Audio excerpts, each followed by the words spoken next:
మీటింగ్లో మాట్లాడుతున్నావు. ఇలా అసలు నువ్వు ఉన్నది కాంగ్రెస్లా, తెలుగుదేశం ఎవరితో ఉన్నది ఈరోజు? కేంద్రంలో బీజేపీ ప్రభుత్వంతో ఉన్నది తెలుగుదేశం పార్టీ. మరి కాంగ్రెస్ దేశం మొత్తం బీజేపీ వ్యతిరేకంగా పోరాడుతుంది. నువ్వు ఎవరితో కలిసి పనిచేస్తున్నావు? BJP TDP is one.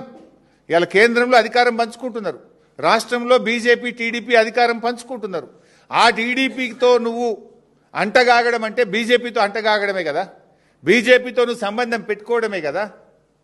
అంటే నువ్వు ఏ రకంగా మాట్లాడుతున్నావు? అసలు నువ్వు తెలుగుదేశంను పోరాడిందే కాంగ్రెస్ వ్యతిరేకంగా, ఆ తెలుగుదేశం గురించి మాట్లాడుతావు. ఆ తెలుగుదేశం ఈరోజు బీజేపీతో అంటగాగుతున్నది.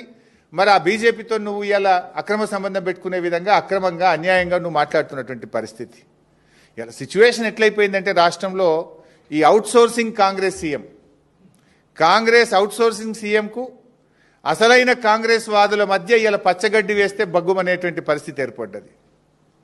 పాలించమని ప్రజలు అవకాశం ఇస్తే దోపిడీ సొమ్ము కోసం ఇవాళ కొట్టుకుంటా ఉన్నారు. ఇవాళ ప్రజలను, ఈ రాష్ట్రాన్ని, పాలనను గాలికి వదిలేసినటువంటి పరిస్థితి ఉంది.